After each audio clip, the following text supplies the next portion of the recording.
that's... That was after 8 days of battle. Okay. It's my prompter. He feeds me all my questions. Oops. Let's see here.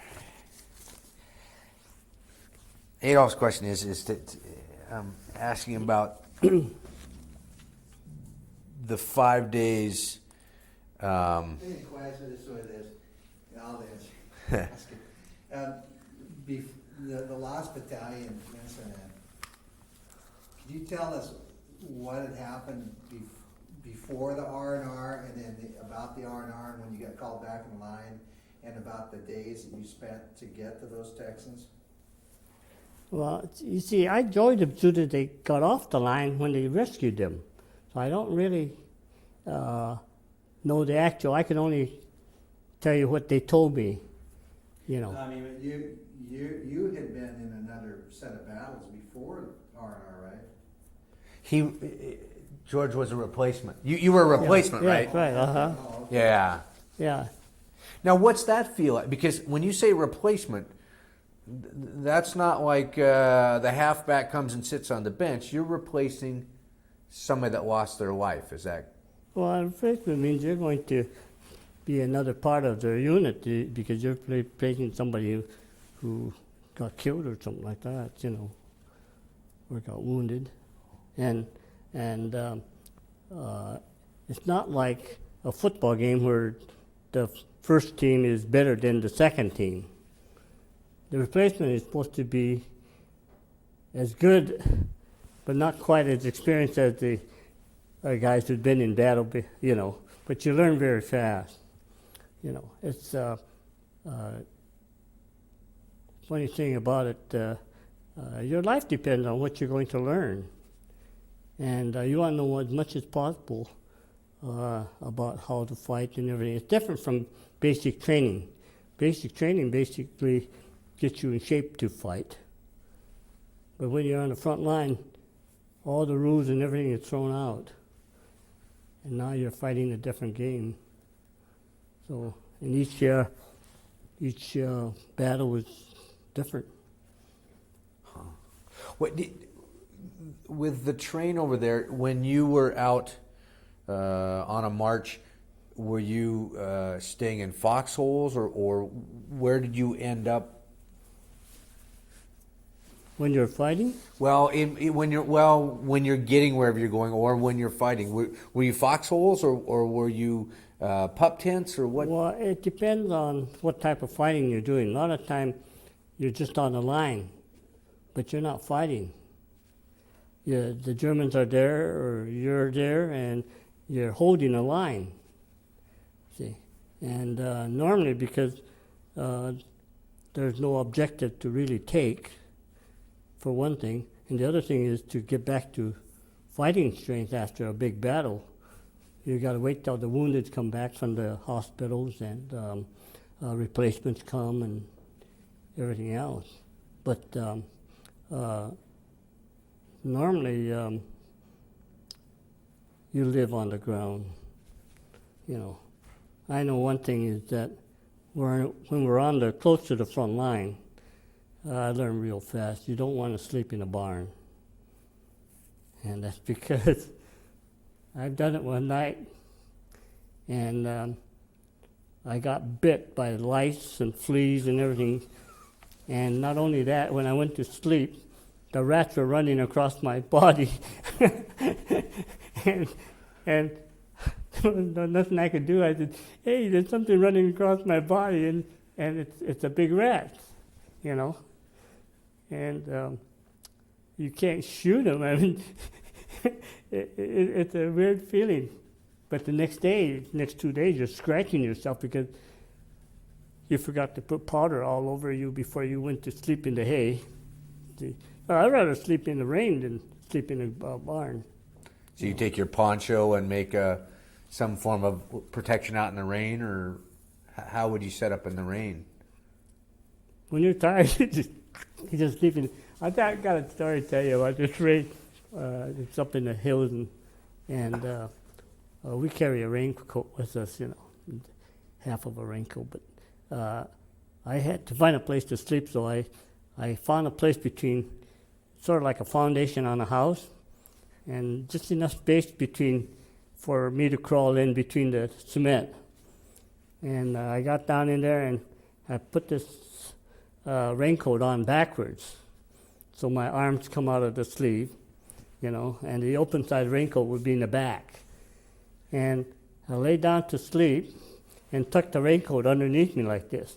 Now this is in pouring rain, so put the helmet over your head to keep the water from hitting your face, you know. And I fell asleep.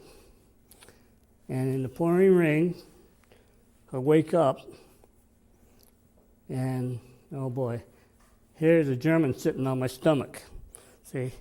And I'm fighting like mad to kick him off of me, see? And this guy is sitting on top of my stomach, and I'm trying, and then I really wake up. I was dreaming, see? And what happened was the raincoat between my leg picked up about 2 buckets of water, and it pinned me down, you know. And and I couldn't move because the raincoat was tucked under me, and this couple buckets of water was between my legs. I didn't tell anybody about this, but, you know, it was so funny that,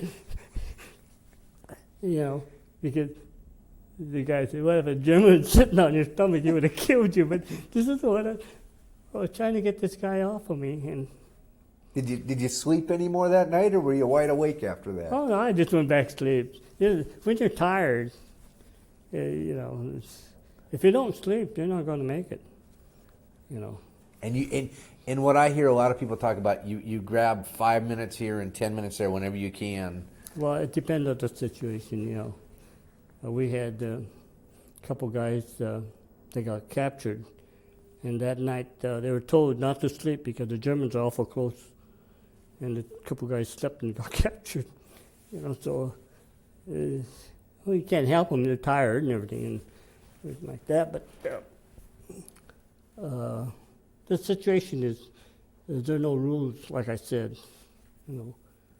So you have your training, and then you have your battle experience, and life is the rule at that point in service, if I hear you. Yeah, well, you gotta. There's a lot of things that go through your mind, you know, like Cash came one night, said, "Hey, what are you guys doing tonight?" And this was behind the line, and he said, "Oh, probably play cards." And he got mad at us. He says, "You know, you could be dead tomorrow." You know? He says, "You better, you know, have some fun tonight because you might be dead tomorrow." That's the way he talked. It didn't scare any of us. Yeah, I guess so, you know.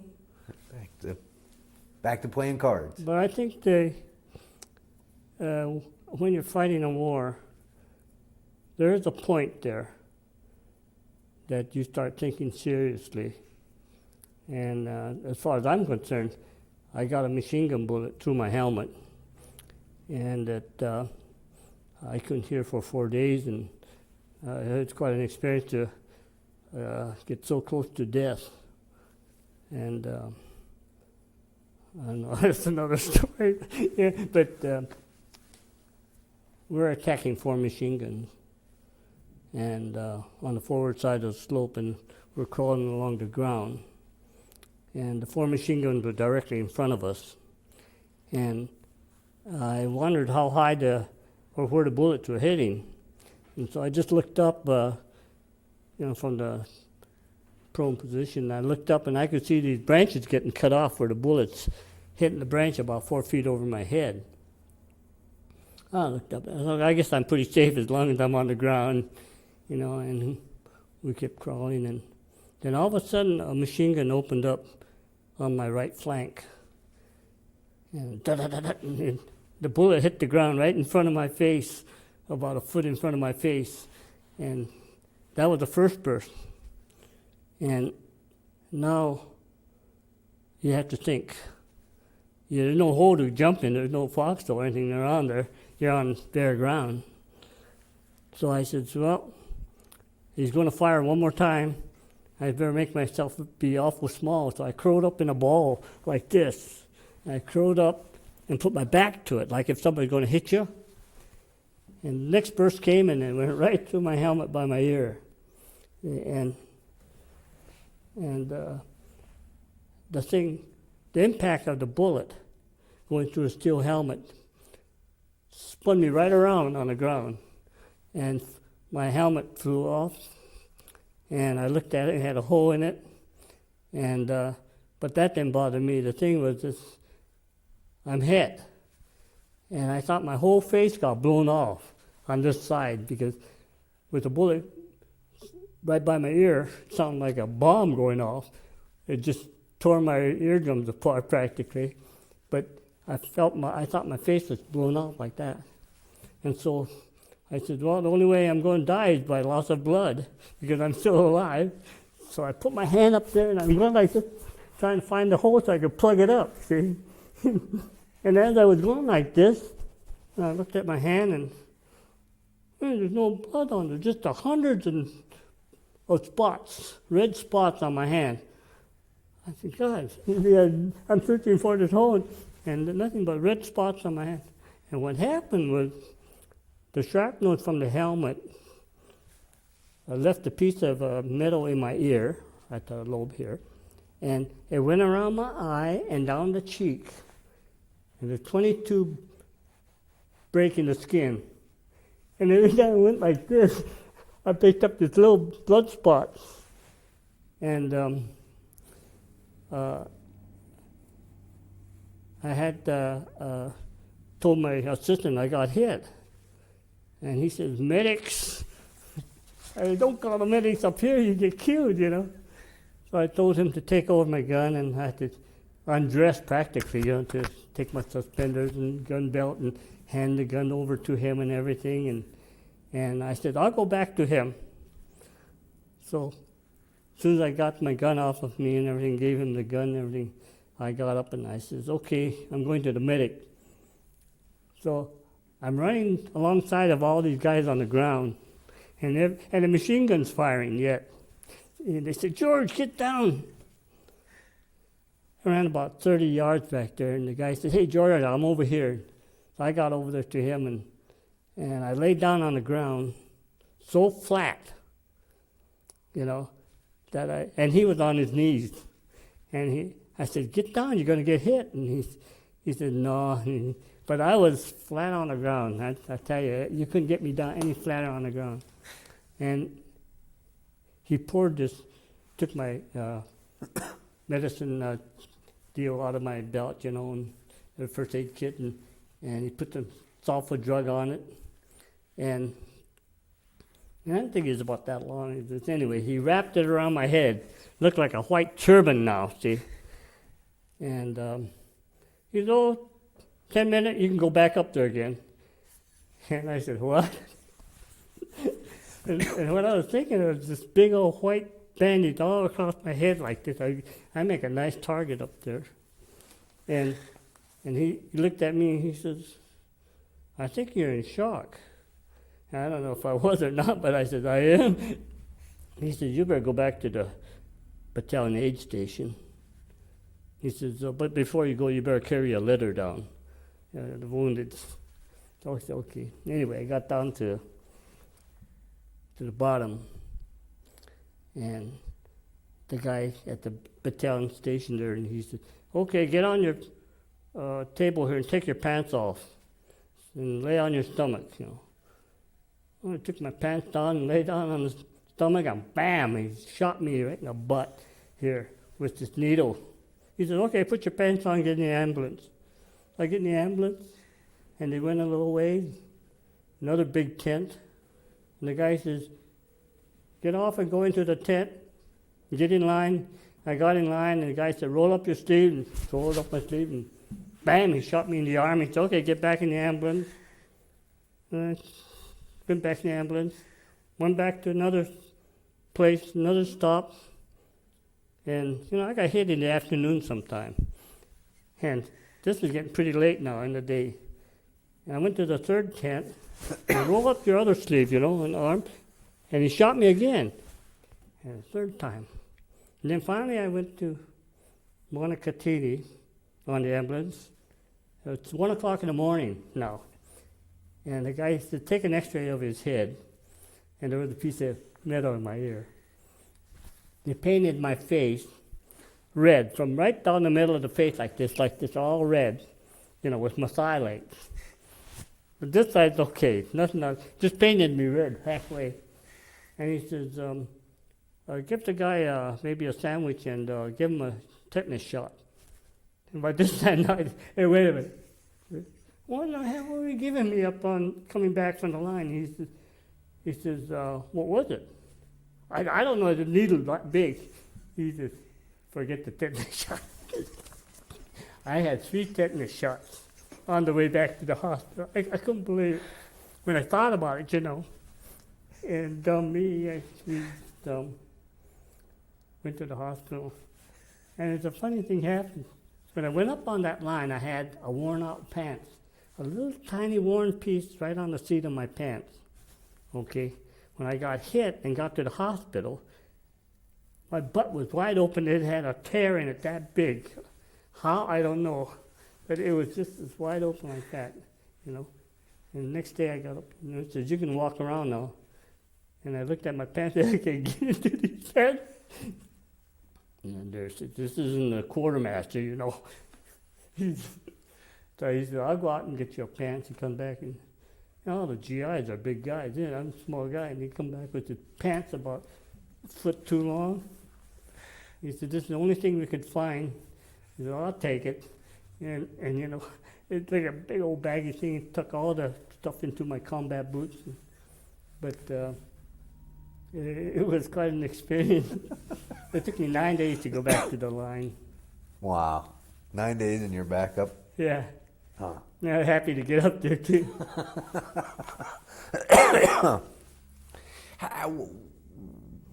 At the end of the war, where were you? When the European war ended, where were you? Do you remember? Well, I think when they ended the war, the German war, it was between Genoa and Milan. We're still chasing the Germans up there. Town of Brescia, something like that. Ended up in Po Valley. We had so many Germans, we didn't know what to do with them. I never seen so many Germans with guns and things in all my life. The thing about it is, you fight a war, but when the Germans gave up, they came in fully armed. I couldn't believe it. So the way it is, and they're happy to give up. So what did you do with them? We had to process them. And we tried to steal everything that they had that was worthwhile stealing, And it was really funny because I wanted a German pistol, and I didn't get one, and I couldn't find one, And all these Germans were lined up, and they had all their gear in front of them, so you could inspect them. And you go by them, and we just walked by them, and this one guy, he was real GI. He had everything lined up on a blanket and everything, and everything was just too GI for me, And he had this canteen cup with Rye Crisp crackers way up in the front, up there. And I come along and I looked at it, wham, I give it a kick, And when I give it a kick, this little tiny German Air Force pistol comes flying out of that canteen. And I said, I picked up the pistol, put it in my pocket, and the Germans are looking at me, and I said, thank you. Went to the next guy. But it was kind of a funny experience, but I guess he thought I was going to get mad at him or something like that for having that gun. But And then when we had these Germans, we took all their liquor away from them. So our outfit had over 5,000 bottles of cognac. And then the regiment confiscated the whole thing and wouldn't let us have it, except they'd dish it out to us as we need it. It was a drunken brawl every night. We had so much liquor, and that was in Po Valley, and right in the middle of just a flat land, but there's no water. See, and for 2 weeks we're sitting there processing these Germans without taking a bath. See, because there's no water, just a little bit of drinking water is all we can get. See? So we had this, what they call a portable bar. We could bolt it together and we'd have a bar where people could sit around it and drink. Well, so every night I'd start drinking cognac and beer and then pass out. I wake up in the morning fully clothed with my shoes and everything on. It didn't matter because I wasn't taking a bath or anything anyway, you know. For 2 weeks I went through this routine. And it was really dirty. You know, it was dusty because, like, in a hot desert, you know, and you couldn't take a bath. So, like I said, when they said that anybody wanted to go to Lake Garda to swimming, and we all jumped on the truck. We jumped into the lake with all our clothes on, washed everything down. You know, it was a real bath. Let's just ask him some names of this company. Okay. Wait,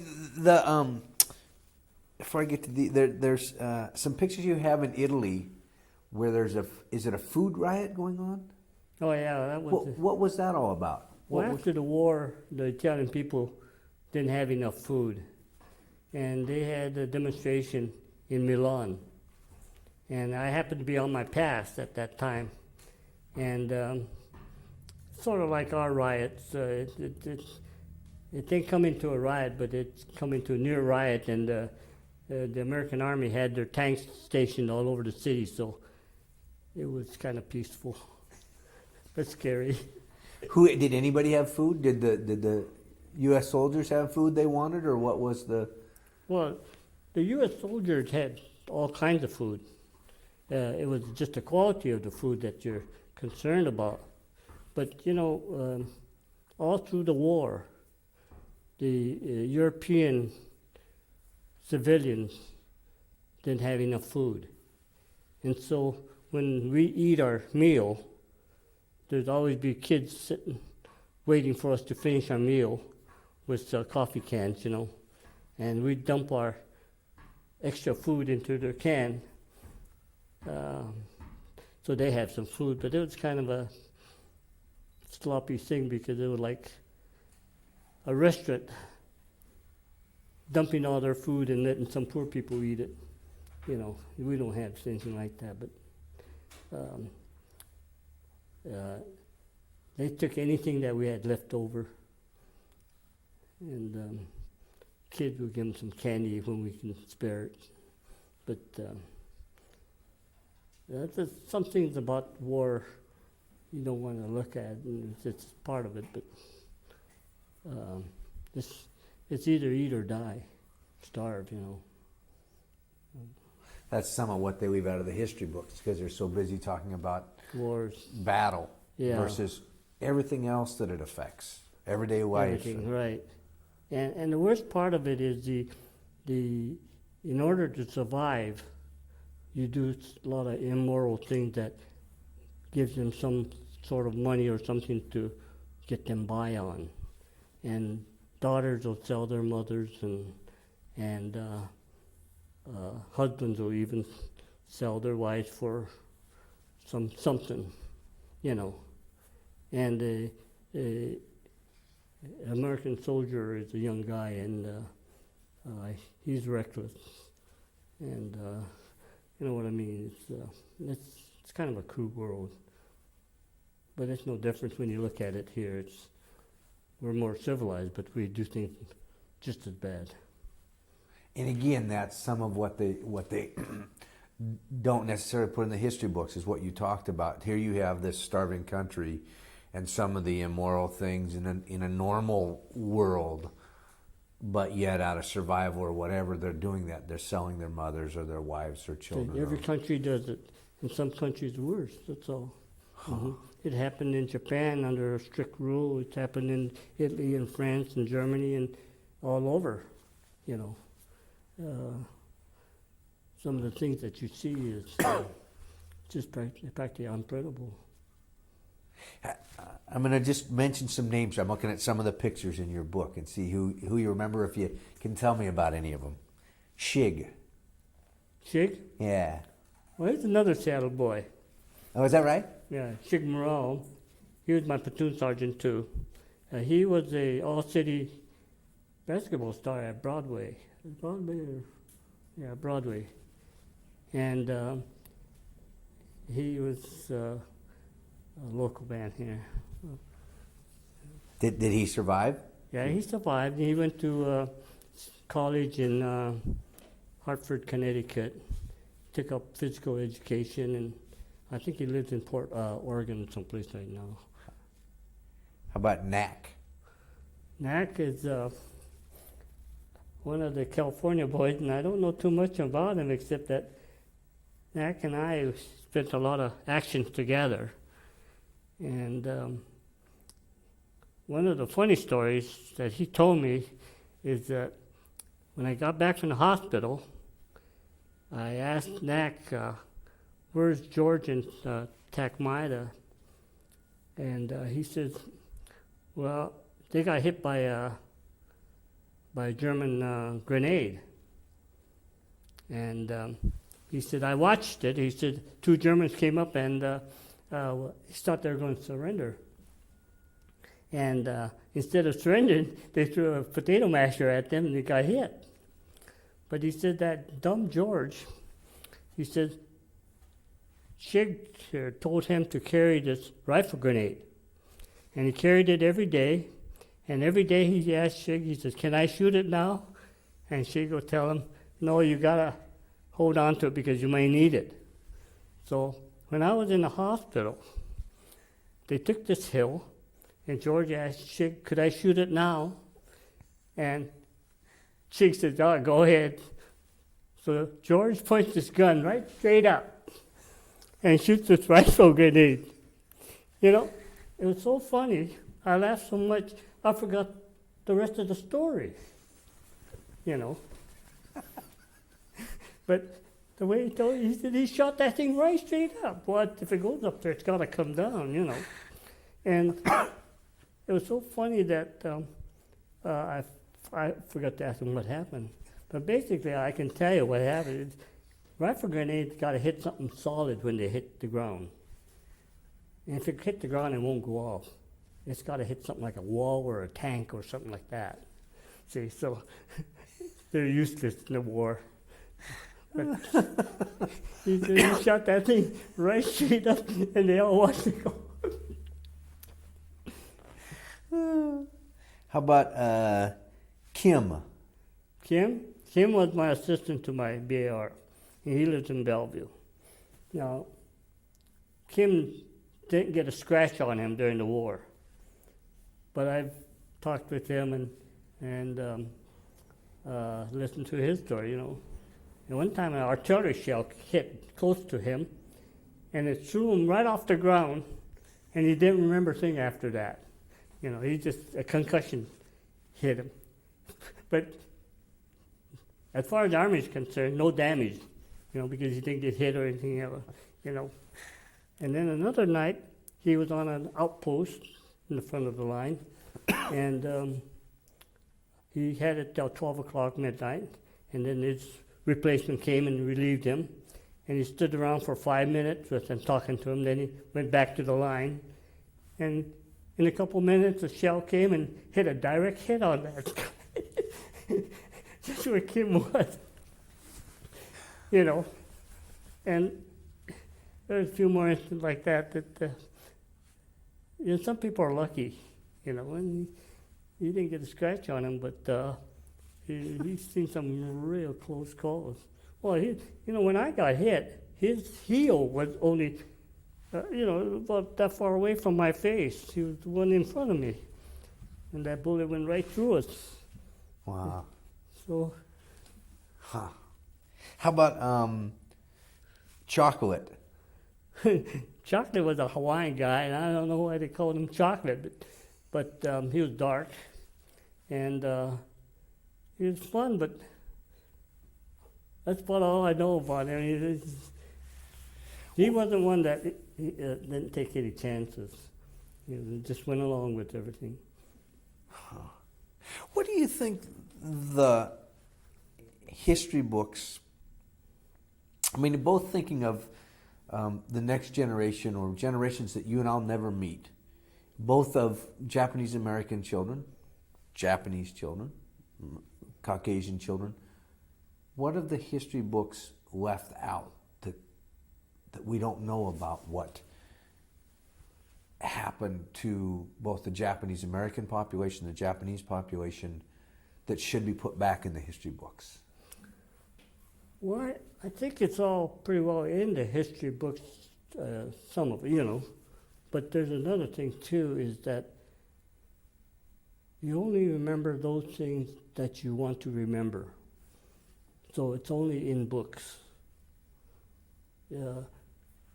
Unless it pertains to you and it's important, you remember it. But I've talked to many people all over the country, and I know they've heard about internment camps and the war and everything else. But none of them could recall it, that the Japanese were put into internment camps or there was a Japanese regiment fighting or anything like that. So you can't ask people to remember these things because they don't want to remember it. They have other things they can remember that's more important. Do you think it could happen again? No, what happened to us can never happen again, as far as we're concerned.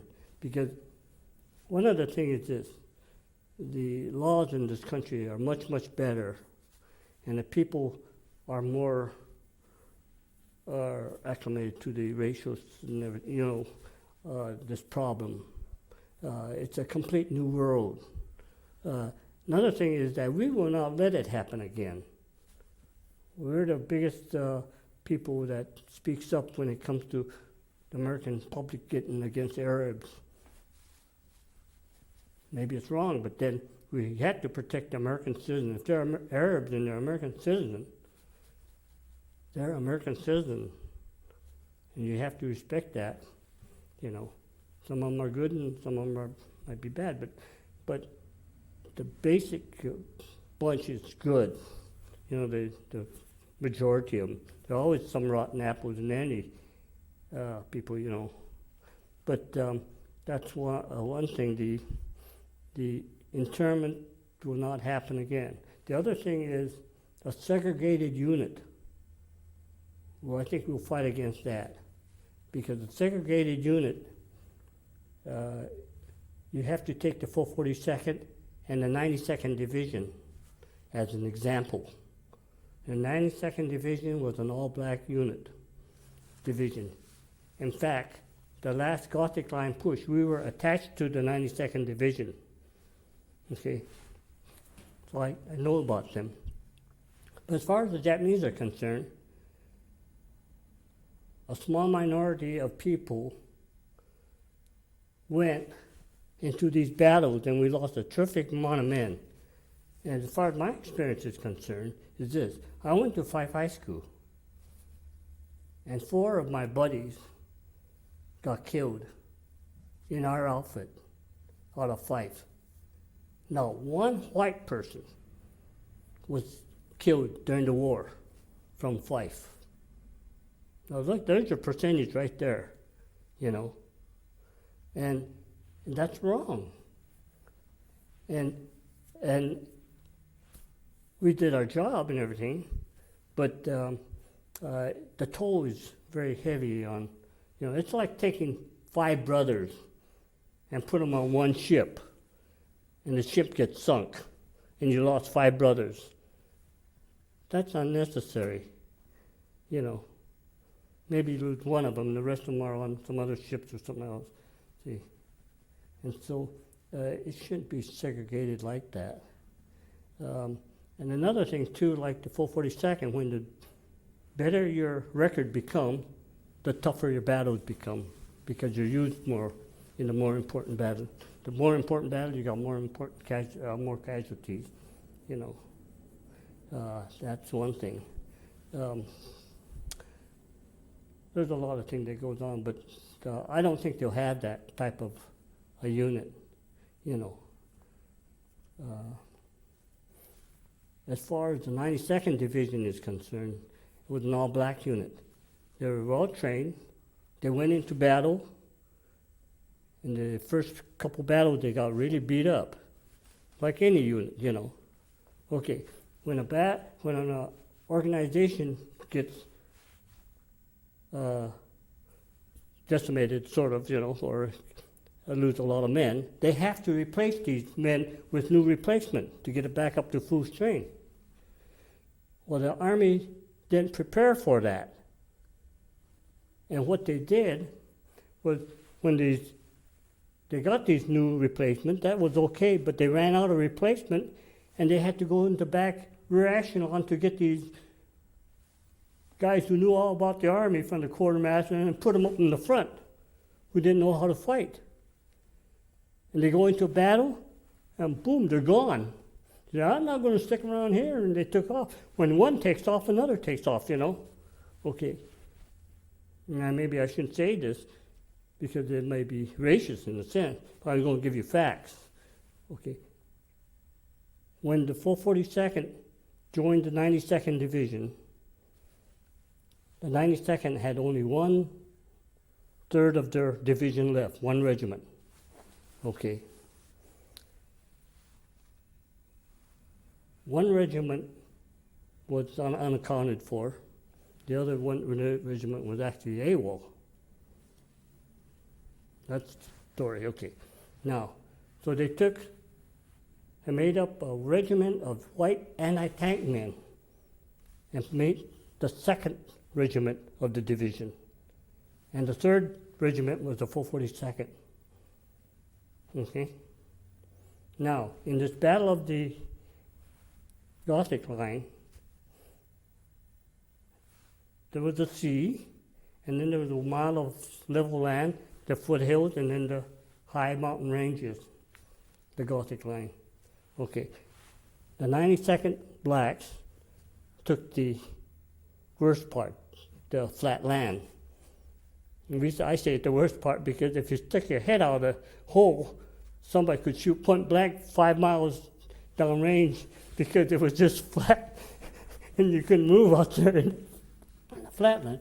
Well, the foothills were were covered by the anti-tank, untrained infantrymen, but they're all white. Okay. And then became the 442nd is going to take the rest of the range. Okay. All we want from these people down here is to hold that line. Don't let them come through, because we're going to go push them out of there, you know. Okay. So that's what happened. As we advanced, took those hills, we kept going forward on the hill. Well, then our line staggered. Here's the 92nd back here because they know they can't move. See, and the anti-tank people was here and we were up here. See, and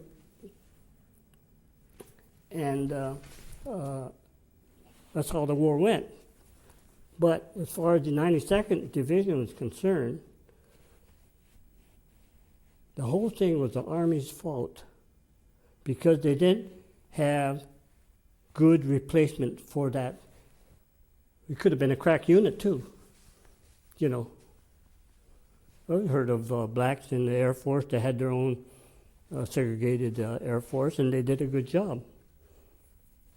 But you're in an airplane, you can't run away from an airplane, but if you're on the ground, you can surely take it off, you know. And this is what happened to them. So there's no publicity about 92nd Division at all. But the 92nd Division took the Gothic line because we were part of it. We were attached to them. And the history will not mention it. you know. And that's kind of a bad thing for the blacks. It gave them a very poor record. On top of that, at that time, in 1941, the white believed that the blacks can't fight at all. They ain't got the brains to fight. Okay. They didn't think the Japanese Americans would be good enough to fight. It took them a long time to prove it before they believed that. They thought the white was the only one that could really fight. And the Navy and the Marines still believe that. You know, they've let up some, but, you know, and, but when it comes to human beings, and you're fighting for something like peace and freedom, it doesn't matter if you're black or white or what, you know. And if you're taught to believe this, you know, but if you ain't got no brains, you're no good for the front line anyway. But if you've got enough education and you believe in what you're fighting for, you're tough to beat. And this is what we're fighting today with Iraq. We're actually fighting for our freedom. And we lost a lot of it because, you know, today you can't go into an airport. You can't go into a building downtown without being frisked. You got so many laws now that weren't there before. You don't have that much freedom. But we just take it as it comes along and accept everything, and one by one we got more freedom taken away from us every day, you know. So we had to fight to get it back. And the problem with the American people, unlike any place in the world, is this: the American people don't know what freedom is. They really don't know what the meaning of freedom is. And I can say this because I have had my freedom taken away from me. When they threw me in camp without a trial, they got guns pointed at us, I couldn't do anything. And I felt it. And I had to get it back. I knew what it was like, you know. Whereas the blacks, over generations, they had their freedom taken away from them, and they assumed it and lived that way. There's a difference. But we lost our beautiful freedom that we had before the war, and we wanted it back. And so our determination in fighting is different. Now, if a war starts, okay, you're going to say, what's going to happen? Well, I can tell you what's going to happen. Many American young kids are going to wake up all of a sudden and says, I'm going to go in there and get the thing and fight for my freedom. And they'll do it too. But we won't come to that point because technology will take over and win the war for us. Okay.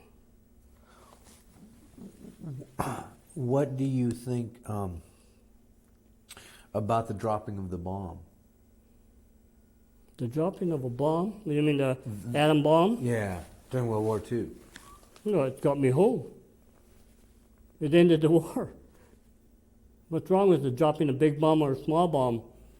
What would you rather have, a atom bomb fall on your head or a 10-pound bomb hitting you on the head? Same old thing.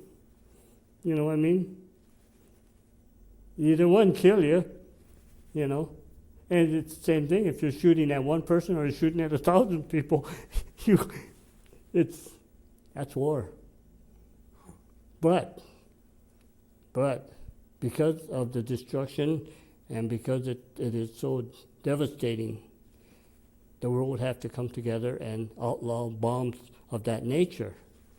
That's something that we're fighting for, and that's the part of the freedom that you're fighting for. The freedom to be able to live without fear of anybody dropping germs on top of you or a bomb, atom bomb or anything else. And this is what the American people have to understand. You know, and this is the thing that you're talking about before. They think war is bad, but war is not bad. It's that what you get if you don't go to war, it's bad, worse. What was it like when you came back to the States? Because when you left, I mean, and you described it, you'd been thrown in a prison camp, some call a concentration camp. You then went and defended your country, and now you came back in uniform, a proud member of the 442nd. Was the environment different here towards? Well, the environment might be a little different, but we've been at war, and the way you think during the war.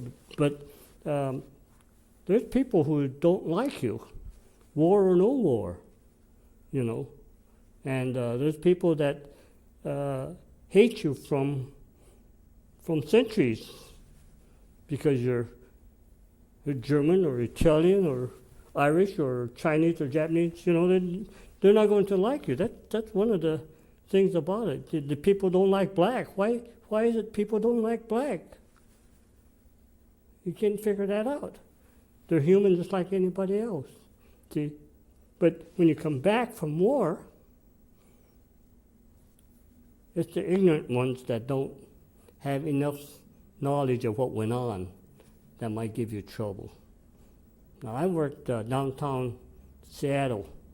I was one of the first Japanese to work on the front counter in Seattle. I worked at Toll's Camera Supply for 20 years, okay? There wasn't another Japanese, other than Japanese stores or something like that, salesman on the front counter meeting people as they come into the store, okay? I've had people come in and say, I wouldn't buy from a Jap. And I just look at him and laugh at him. I said, what war did you fight in and what did you do? And that shut him up right there. I've been into restaurants downtown Seattle during that time, right across from the, one restaurant right across from the courthouse. I sat there at the counter and they wouldn't serve me.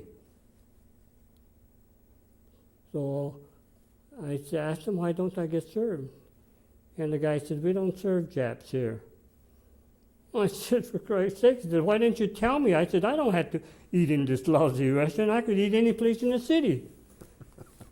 And I walked out. I had another restaurant where a guy said, we don't serve Japanese here. I walked out of there, and about 10 guys followed me. Huh. But the one that hurted me the most about this was this. On 4th Avenue in Jackson, right after the war, two black guys pulled up alongside of us. And I had this hot-tempered guy that was in the 442nd.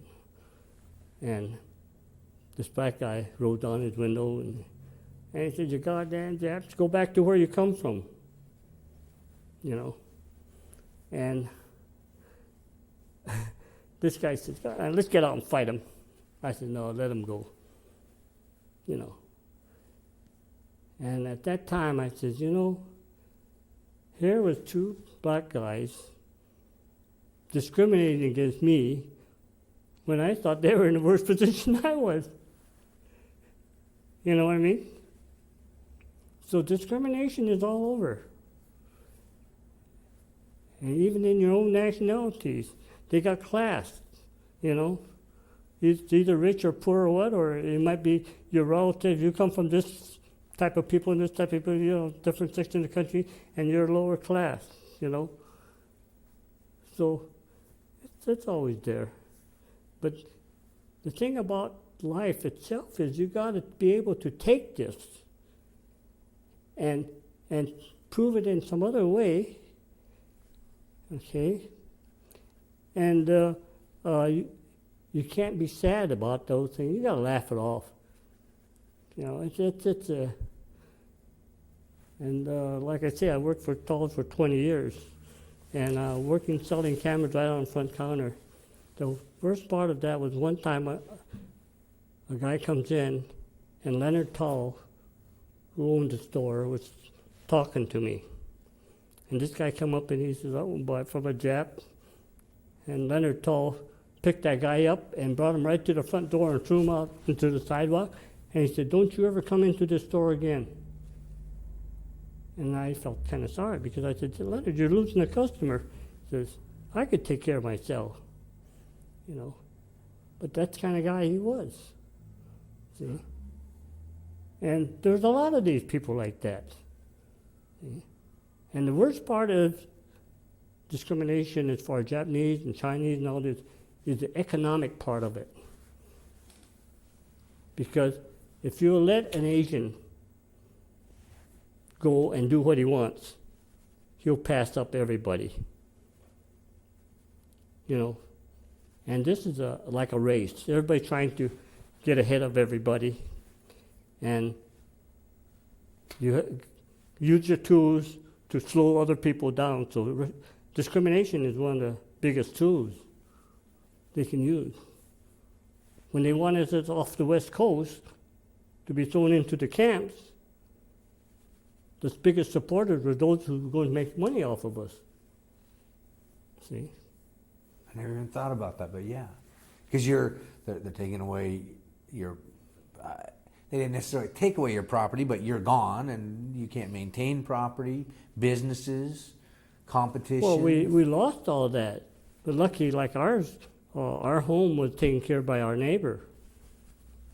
He built the house and he was selling it to us, you know, so he took care of it.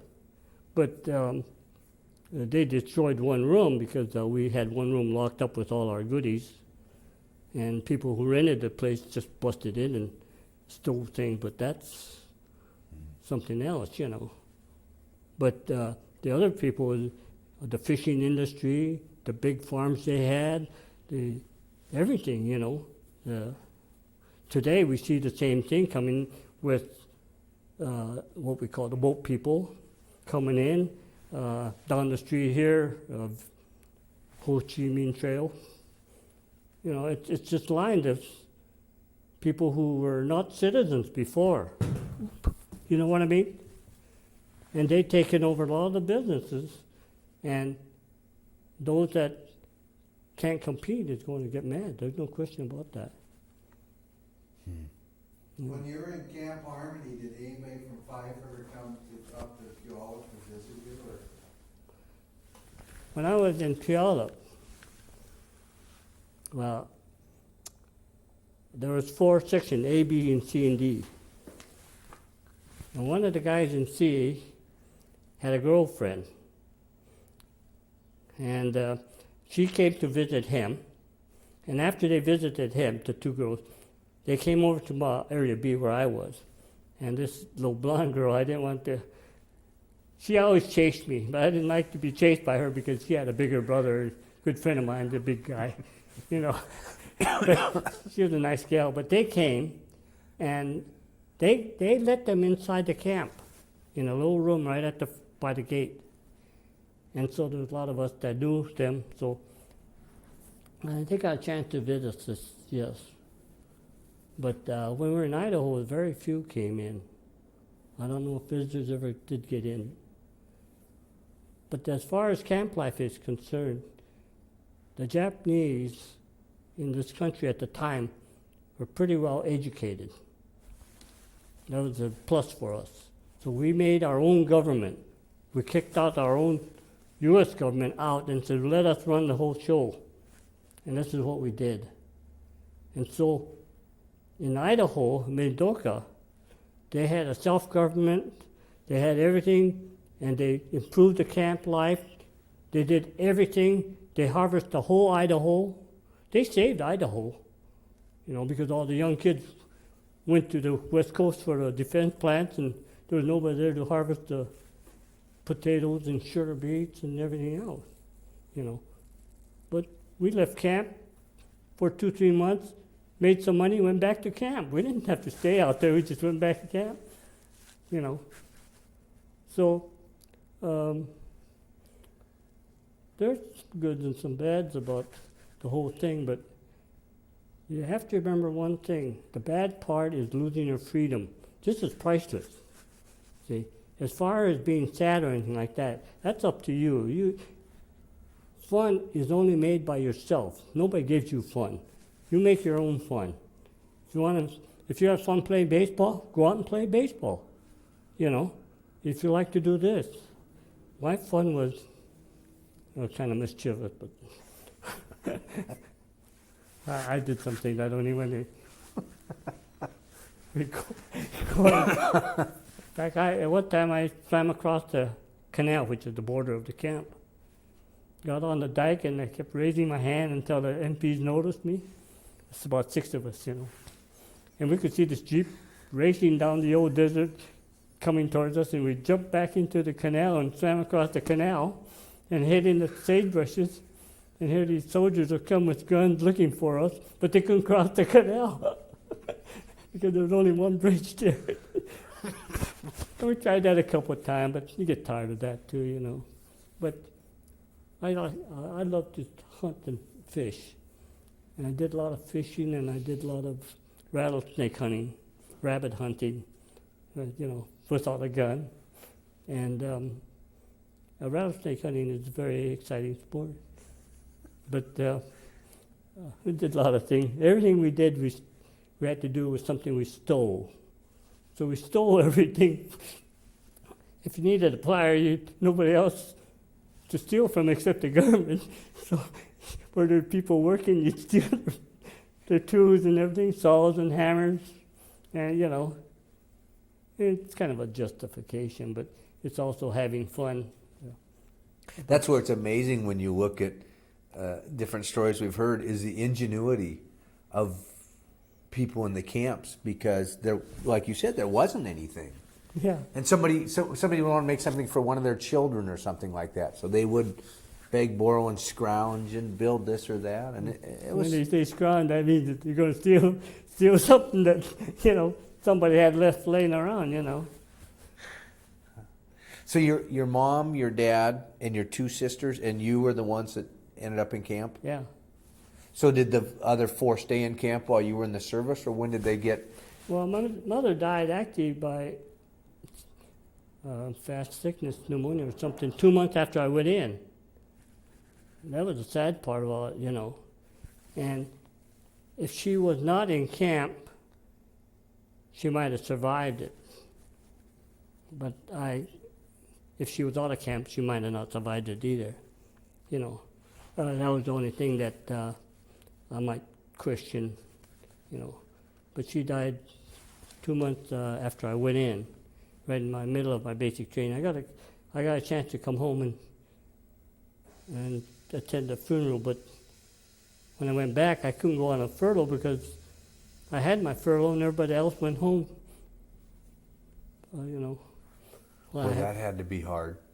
Not really, because I was training in Camp Shelby, and the first sergeant felt sorry for me. Besides, I was on permanent KP because some things I did wrong. I was the only guy that dropped out of this 125-mile hike to the range. I got a crack in my leg. I couldn't walk anymore. So they gave me a ride the last mile to the firing range. Okay? And then they put me on 3 days of cleaning all those camp stoves and everything. And then when the firing was over, they told me to load up all the kitchen supplies. And when I loaded all that up, I asked him, what else is there to do? And he said, jump on the truck. And I jumped on the truck and we went home, back to camp. Well, when I got back to camp, the first sergeant says, how'd you get back? I says, I just took orders and got on the truck and rode home. Yeah. So that started off another thing. But then when the next few days, they sent everybody home on furlough. And I was the only one left in camp with the cook. And I was second cook now because of my KP. Instead of KP, they made me second cook, and the cook and myself was the only one left. So I still had to do all the dishes and everything. But the first sergeant felt sorry for me. He said, I'll give you a pass. I said, okay. He said, where do you want to go? I said, Chicago. He said, Chicago? Well, yeah, I can make Chicago easily. And he thought I was going to say New Orleans or someplace close by. And I said, he said, how? He said, you give me a 1-day pass, ends at midnight, 3-day pass, and I'll be back in 3 days.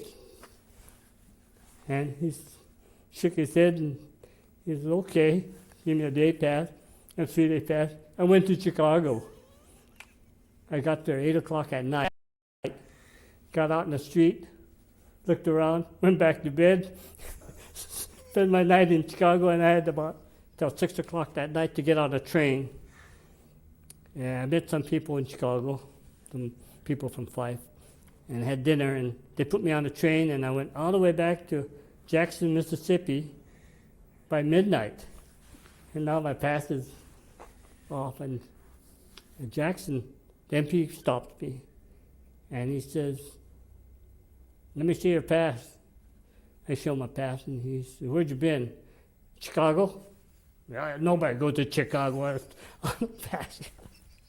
He showed him my train tickets and everything. He just get in the Jeep. I got in the Jeep. He brought me to the to the bus station.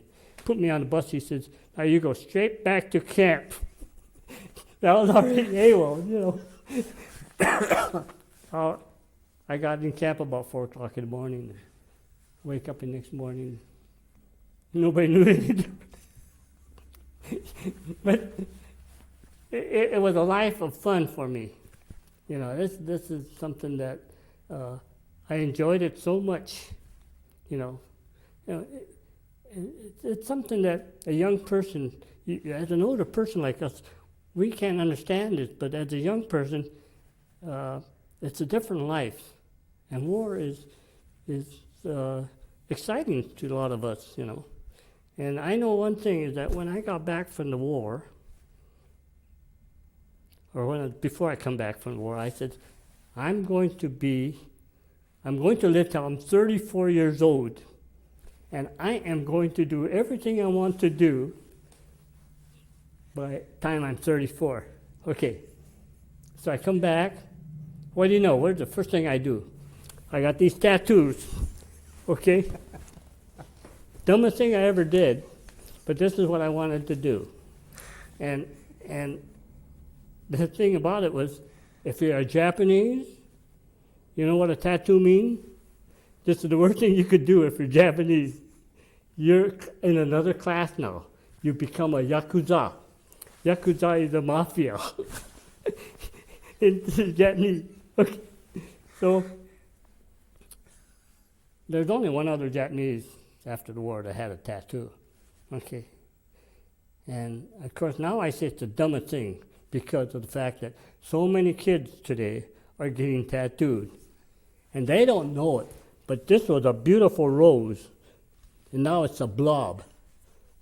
You know, tattoos don't stay beautiful. You know, this is an eagle. It says mother on it. It's a blob. Well, I can see all these young people with all these tattoos, a bunch of black blobs all over their body. You know, and they know it, and they can't understand it. You know, if it was something else, you could throw it away. But a tattoo, you can't cut it all there. You got to suffer again trying to cut. You know, isn't that a funny world? But anyway, I wanted to do all these things by the time I was 34. But after a few years, I changed my mind because, you know, when you get closer to 34, it's, hey. Then I went into the Korean War. So I got called for the Korean War. But I was a little bit smarter then. What I did was, since I was working at Towson, one of my good friends was Major Marshall. He's a teacher at Garfield, and he was in the reserves at Fort Lawton. And I said, hey, Major, what am I going to do? I said, they're calling up the reserves. He says, the only thing you could do is this. If you go in, you're going to be in Korea in 21 days, M21. That's the program. He said, only way to get out of it is to join my outfit. I said, oh, yeah. He said, but the only thing about about it is you have to go in right now. You can't wait. You got to go in before the rest of them go in. And I said, what does your outfit do? And he said, I'm going to have the reception center at Fort Lewis. I said, oh boy, I worked for the reception center 1 year after the war at Fort Lewis. So I knew all what went on. So I had the experience. I said, I'll join you. So give me the papers. So I joined up with them. I went in the Korean War. We were sending 600 men a day to Korea. You know, every day, 600. The planes were going out of not Fort Lewis, but McCord Field, you know, and they were just shipping them out like cattle. And boy, that was followed up because, you know, these guys, they were all reserves. And they come in with records. Some didn't have records, some everything. And we lost track of these guys. And some guys, after the Korean War, came back and we still had their records in our file. We gave them temporary records and shipped them off. You know. and that was kind of a dumb war, but I was in that one. And there was a bunch of Seattle guys. Most of them were from the Veterans Organization, from the VA. See, so there was quite a bit of power there. Wow. Huh. Well, thank you very much.